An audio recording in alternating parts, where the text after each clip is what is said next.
ایران اور اسرائیل کی جنگ اب روایتی دشمنی سے نکل کر مکمل عسکری تصادم کے دروازے پر آ کھڑی ہوئی ہے، جہاں دونوں ممالک کی دفاعی اور جارحانہ صلاحیتیں عالمی طاقتوں کے تجزیاتی میز پر موضوع بحث بن چکی ہیں۔ اسرائیل، جو امریکی اسلحے کا لاڈلا وارث ہے، اب تک جنگ میں اپنے F-35 اسٹیلتھ لڑاکا طیارے، آئرن ڈوم اور ڈیوڈ سلنگ جیسے جدید فضائی دفاعی نظام اور خاص طور پر GPS گائیڈڈ JDAM بموں کا استعمال کر چکا ہے۔ اس کے ساتھ ساتھ الیکٹرانک وارفیئر سسٹمز اور سیٹلائٹ بیسڈ مانیٹرنگ نے ایران کی بیلسٹک حرکات کو محدود کرنے کی کوشش کی ہے۔ دوسری جانب ایران نے نہ صرف اپنے فخریہ بیلسٹک میزائلز فتح 110 خرمشہر اور شہاب سیریز کا استعمال کیا، بلکہ اس نے سایہ جنگ کے اپنے مہارت یافتہ ہتھیار یعنی خودکش ڈرونز شاہد 136، 238، 149 غازہ اور سائبر حملوں سے اسرائیل کی حساس تنصیبات کو بھی نشانہ بنایا ہے۔ تاہم اصل ہتھیار ابھی باقی ہیں۔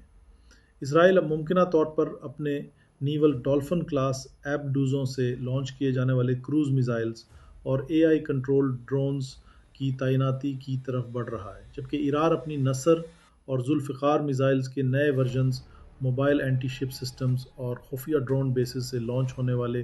لانگ رینج UAVs کی تیاری میں ہے۔ ایرانی پاسداران انقلاب کی قدس فورس اب ایک تھریٹ ایکس آپریشن کی تیاری کر رہی ہے، جو کہ بیک وقت اسرائیل، مقبوضہ فلسطین اور امریکی خلیجی اڈوں کو نشانہ بنانے کا مربوط منصوبہ ہے۔ ایک ایسا حملہ جو اسرائیل کے ڈیفنس سسٹم کو اوور لوڈ کر سکتا ہے۔ اسی ہنگامہ خیز پس منظر میں پاکستان کی حیثیت ایک غیر جانبدار مبصر کی نہیں رہی، بلکہ راولپنڈی میں ایک خفیہ ملٹری ورکنگ گروپ کی رپورٹ کے مطابق پاکستان نے یوم ممکنہ اشتعال ڈے آف پرابیبل ایسکلیشن کے نام سے ایک عملی جنگی منصوبہ بنا رکھا ہے، جس میں ایران کی دفاعی مدد کی صورت میں پاکستانی ملٹری انٹیلیجنس اور سگنل کور کی مخصوص یونٹس تیار ہیں۔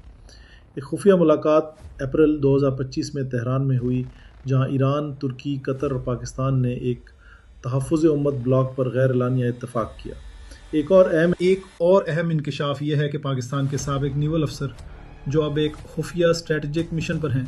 نے دمشق کے ذریعے حزب اللہ سے رابطہ کر کے اسرائیل اور بھارت کے درمیان بڑھتے عسکری روابط کے ناقابل تردید ثبوت اکٹھے کیے، جس سے ثابت ہوتا ہے کہ بھارت اسرائیلی کیمپ کا غیر اعلانیہ حصہ بن چکا ہے، اور اگر ایران کمزور ہوتا ہے تو پاکستان کی مغربی سرحد اور اسٹریٹجک توازن دونوں داؤ پر لگ سکتے ہیں۔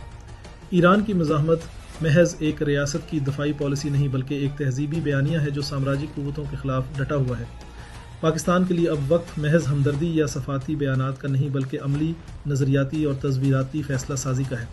اگر پاکستان ایران کے اس مزاحمتی بیانیے کی مکمل اخلاقی اور سفارتی حمایت کرے تو نہ صرف وہ امت مسلمہ میں اپنی گمشدہ قیادت دوبارہ حاصل کر سکتا ہے، بلکہ اسرائیل اور بھارت کے مشترکہ توسیع پسندانہ منصوبوں کو بھی مؤثر جواب دے سکتا ہے۔ اب وقت ہے کہ پاکستان تماشائی نہیں، تاریخ کا فیصلہ ساز بنے، کیونکہ اگر مزاحمت کی مشعل ایران کے ہاتھ میں ہے تو اس کی روشنی سے قیادت کی قندیل صرف پاکستان روشن کر سکتا ہے۔